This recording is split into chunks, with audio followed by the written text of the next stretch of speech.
बच्चों, welcome back to my YouTube channel learning student. स्वागत है आप सभी लोग का हमारे इस यूट्यूब चैनल पे। तो बच्चा, आज हम आप लोगों के लिए लेकर के आए हैं जो है कि क्लास 12th के बच्चों के लिए निबंध, जो कि किस पे है, भारत में हरित क्रांति या कृषि क्रांति। अगर आपके क्वेश्चन पेपर में भारत में हरित क्रांति दे दे या फिर भारत में कृषि क्रांति दे दे, कोई भी दे दे, दोनों में से आप इस निबंध को लिख सकते हैं। तो देखिए, सबसे पहले हम क्या लिखेंगे, निबंध देगा तो सबसे पहले हम लिखेंगे रूपरेखा। किस प्रकार से, देखिए रूपरेखा में क्या लिखेंगे, पहला हमारा प्रस्तावना, दूसरा रहेगा किसानों की समस्या के बारे में, तीसरा हमारा है भारत में कृषि क्रांति की कुछ विशेषताएं, और चौथा है उपसंहार। तो इन चारों टॉपिक को आज हम देखेंगे। तो चलिए सबसे पहले प्रस्तावना हम देख लेते हैं। देखिए प्रस्तावना, हमारा देश कृषि प्रधान है। हमारा भारत देश जो है वो क्या है, कृषि प्रधान देश है। और सच तो यह है कि कृषि क्रियाकलाप ही देश की अर्थव्यवस्था की रीढ़ है। जी हाँ, कृषि का क्रियाकलाप है, उन्हीं की वजह से देश हमारा क्या है, अर्थव्यवस्था का रीढ़ है। अगर कृषि जो है कि कृषि न रहे, अगर अनाज हमारे यहाँ न हो, कृषि न रहे, ठीक, तो क्या होगा, अर्थव्यवस्था बहुत ही ज़्यादा क्या हो जाएगा, कमज़ोर हो जाएगा, विदेशों से अनाज वगैरह आने लगेगा। तो इसीलिए कृषि जो क्या है, भारत के लिए बहुत प्रधान है। और सच में यह कृषि क्रियाकलाप देश की अर्थव्यवस्था का रीढ़ है। कृषि न हो तो रीढ़ बिल्कुल कमज़ोर हो जाएगा। जिस तरह से मानव जो है बिना रीढ़ के हड्डी के नहीं रह सकता, उसी प्रकार के कृषि के बिना उसी प्रकार से हमारा अर्थव्यवस्था बिल्कुल कमज़ोर हो जाएगा। ग्रामीण क्षेत्रों में 3/4 से अधिक आबादी अब भी कृषि एवं कृषि के संलग्न क्रियाकलापों पर निर्भर है। जो ग्रामीण क्षेत्र है वहाँ पर 3/4 से अधिक आबादी है। क्या है, 3/4 से अधिक आबादी है, लेकिन क्या है, अब भी कृषि और कृषि के संलग्न क्रियाकलापों पर निर्भर है। भारत में कृषि मानसून पर आश्रित है। जी हाँ, मानसून के हिसाब से हमारे भारत में क्या होता है, मौसम के हिसाब से अनाज की बुआई की जाती है। ठंडी में क्या होता है, ठंडी में जो है कि हमारा धान बोआ जाता है, और वही गर्मी में जो है कि गेहूं बोआ जाता है। तो ये हमारे भारत में मानसून के ऊपर जो है कि निर्भर करता है। जिस प्रकार से मानसून रहेगा उसी प्रकार से हमारी खेती भी होगी। और इस तथ्य से सभी परिचित हैं, इस चीज़ को सभी लोग जानते हैं कि मौसम के अनुसार क्या होता है, अनाज भी होता है। कि प्रत्येक वर्ष देश का एक बहुत बड़ा हिस्सा सूखे एवं बाढ़ की चपेट में आता है। सूखे और बाढ़ की चपेट में हर साल जो है कि जो खेती होती है वो बाढ़ के चपेट में आ जाता है। क्या होता है, बहुत ज़्यादा बाढ़ की वजह से बहुत ज़्यादा अनाज जो है कि हर साल नुकसान होते हैं। आगे, कृषि भारतीय अर्थव्यवस्था, भारतीय जनजीवन का प्राण तत्व है। कृषि क्या है, भारतीय अर्थव्यवस्था का और भारतीय जनजीवन का जो है कि प्राण तत्व है कृषि। कृषि न रहे तो कौन बोएगा अनाज को, कौन बोएगा, कोई नहीं, कृषि से ही सब कुछ है।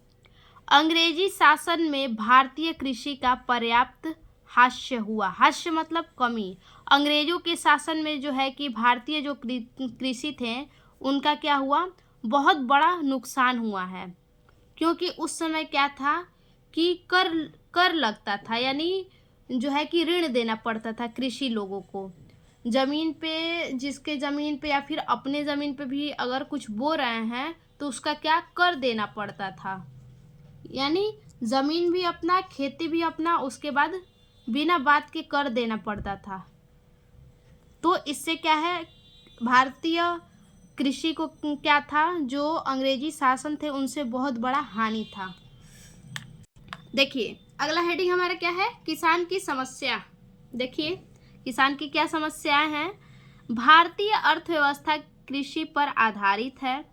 भारत की अधिकांश जनता गांव एवं बस्ती है। भारत की अधिकांश जो जनता है वो कहाँ रहती है? गांव में और बस्तियों में अधिकांश जनता जो है कि यद्यपि मतलब यदि सकल घरेलू उत्पाद में कृषि क्षेत्र का योगदान 30% है। यदि जो सकल घरेलू उत्पाद है, घरेलू उत्पाद में कृषि का योगदान यदि 30% है, फिर भी भारतीय कृषक की दशा शोचनीय है। देखिए, कृषि की योगदान 30% होने के बाद भी कृषि का दशा क्या है? शोचनीय है। देश की आज़ादी की लड़ाई में कृषकों की एक वृहद भूमिका रही। कृषकों की क्या रही? बहुत बड़ी भूमिका रही है। लघु एवं सीमांत कृषकों की स्थिति में कोई आशानुरूप सुधार नहीं हुआ। देखिए, कृषि लोगों को अगर कहा जाए तो आज भी उन लोगों को क्या है? उन लोगों के लिए सुधार नहीं हुआ है। पहले कर था, कर को हटाया गया, कर को माफ़ किया गया। उसके बाद जो है कि अब किसान जो है अपना खेती कर रहा है, बाढ़ में एक तो उसका अनाज नुकसान हो रहा है, और उसके बाद उसका अनाज जब बिक रहा है तो बिकने पे भी उसका क्या हो रहा है? उस कृषि का पूरा पूंजी नहीं निकल रहा है। सरकार तो लेने के लिए उनका ले रहा है राशन, पूरा पूंजी उनका नहीं निकल रहा है, बहुत कम दामों में उनकी पूंजी निकल रही है। तो इस प्रकार से क्या है? एक तरह से कृषि को हानि भी है। वही कह रहा है कि लघु एवं सीमांत कृषकों की स्थिति में कोई आशानुरूप सुधार नहीं हुआ है। आज भी कृषि लोग क्या हैं? सबसे ज़्यादा अगर हमारे भारत में कोई मेहनत करने वाला हमारे पेट चलाने के लिए, तो सबसे ज़्यादा जो है कि वो कृषि लोग किसान लोग ही हैं। लेकिन क्या है कि उन्हें जो वो बुआई करते हैं, जो अनाज उगाते हैं, उन्हें उस प्रकार से उस मेहनत के हिसाब से उन्हें पैसा नहीं मिलता है। आगे, आज़ादी के बाद भी कई राज्यों में किसानों को भू स्वामित्व नहीं मिला। जब आज़ादी मिला तो उसके बाद कई राज्यों में, आज़ादी के बाद जो कई राज्यों में किसानों को भू स्वामित्व नहीं मिला, यानी कि भूमि जो है कि उनके स्वामित्व के अनुसार नहीं मिला खेती करने के लिए, जिसके विरुद्ध बिहार, बांग्ला एवं आंध्र प्रदेश में नक्सलवादी आंदोलन प्रारंभ हुआ। किसानों ने क्या किया? बिहार में, बांग्लादेश में, आंध्र प्रदेश में, इन सब क्षेत्रों में जो है कि नक्सलवादी आंदोलन प्रारंभ कर दिया इन्होंने।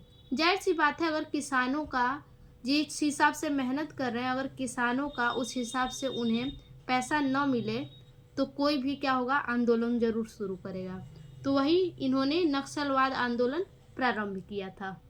देखिए, अगला हमारा है भारत में कृषि क्रांति की कुछ विशेषताएं। विशेषताएं कौन कौन सी हैं कृषि क्रांति की? पहला विशेषता है श्वेत क्रांति। देखिए, श्वेत क्रांति क्या है?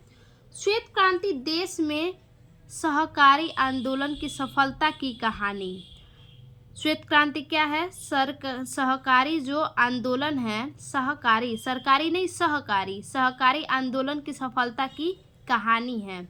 और अंतर्राष्ट्रीय सहयोग के साथ, अंतर्राष्ट्रीय जो सहयोग है उनके साथ भारत द्वारा शुरू किए गए ऑपरेशन फ्लड प्रोग्राम है। इन्हें क्या कहते हैं? श्वेत क्रांति।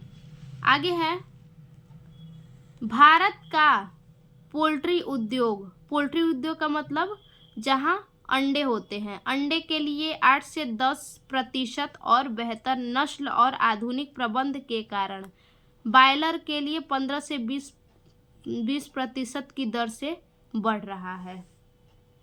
देखिए, दूसरा क्या है? पीली क्रांति। पीली क्रांति देखिए, 90 के दशक की शुरुआत में, 90 के दशक की शुरुआत में, 80 के दशक में, 90 के दशक के शुरुआत में और 80 के दशक में एक नेट आयतक स्थिति से लगभग आत्मनिर्भर स्थिति में भारत को पोली क्रांति कहा गया है। ध्यान दीजिए, पोली क्रांति किसे कहते हैं? 90 के दशक से शुरू होके 80 के दशक में एक नेट आयतक स्थिति से लगभग आत्मनिर्भर स्थिति में भारत को पीली क्रांति कहा गया है। अब दूसरा क्या है हमारा? दूसरा नहीं, तीसरा है हमारा भूरी क्रांति। भूरी क्रांति क्या है? आदिवासी लोगों को बढ़ाया जा रहा है। भूरी क्रांति में जो है कि आदिवासी जो लोग हैं उन्हें क्या किया जा रहा है, बढ़ाया जा रहा है और बढ़ती पर्यावरण के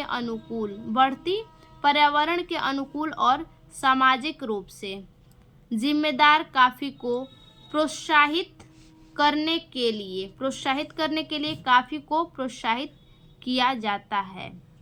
देखिए फिर से, एक तो पहली बात कि आदिवासी लोगों की जनसंख्या बढ़ाई जा रही है और बढ़ती पर्यावरण के अनुकूल, जो पर्यावरण हमारा है बढ़ता जा रहा है, उसी के अनुकूल जो है कि सामाजिक रूप से जिम्मेदार कॉफ़ी को प्रोत्साहित करने के लिए, कॉफ़ी जो है उन्हें प्रोत्साहन करने के लिए कॉफ़ी को प्रोत्साहित किया जाता है। तो ये हमारा तीसरा हो गया। इसके बाद चौथा हमारा है गुलाबी क्रांति। गुलाबी क्रांति क्या है देख लेते हैं। इसे भारत में फार्मास्यूटिकल प्याज और झींगा उत्पादन बढ़ाने के लिए लॉन्च किया गया था। गुलाबी क्रांति क्यों लॉन्च किया गया था? क्योंकि भारत में फार्मास्यूटिकल प्याज और झींगा उत्पादन बढ़ाने के लिए गुलाबी क्रांति का लॉन्च किया गया था।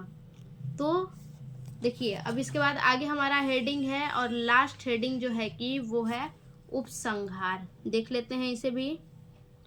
अति आवश्यक है कि कृषि के विकास पर अधिकाधिक ध्यान दिया जाए। देखिए ये बहुत ज़रूरी है कि जो किसान लोग हैं हमारे भारत के, जो कृषि हैं, जो बड़े पैमाने में जो है कि अनाज उगाते हैं, उन पे बहुत ज़्यादा ध्यान देना चाहिए। क्योंकि वो क्या है, हमारे भारत का अर्थव्यवस्था सबसे बड़ा, अगर कृषि न रहे, उत्पाद न हो तो क्या होगा, भूख के मारे त्राही त्राही हो जाएगा भोजन के लिए। और बाहर से सरकार को क्या होगा कि और भी ज़्यादा महंगे दामों में राशन उठाने पड़ेंगे।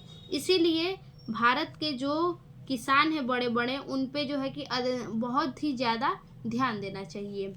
स्पष्ट है कि कृषक हितों की अब अपेक्षा नहीं की जा सकती है। ये स्पष्ट है कि जो कृषि हैं उनकी अब उपेक्षा नहीं की जा सकती। सरकार को चाहिए कि कृषि को उद्योग का दर्जा प्रदान करे। सरकार को ऐसा करना चाहिए कि जो किसान हैं उन्हें उद्योग का दर्जा प्रदान किया जाए। कृषि उत्पादों के मूल्य निर्धारण में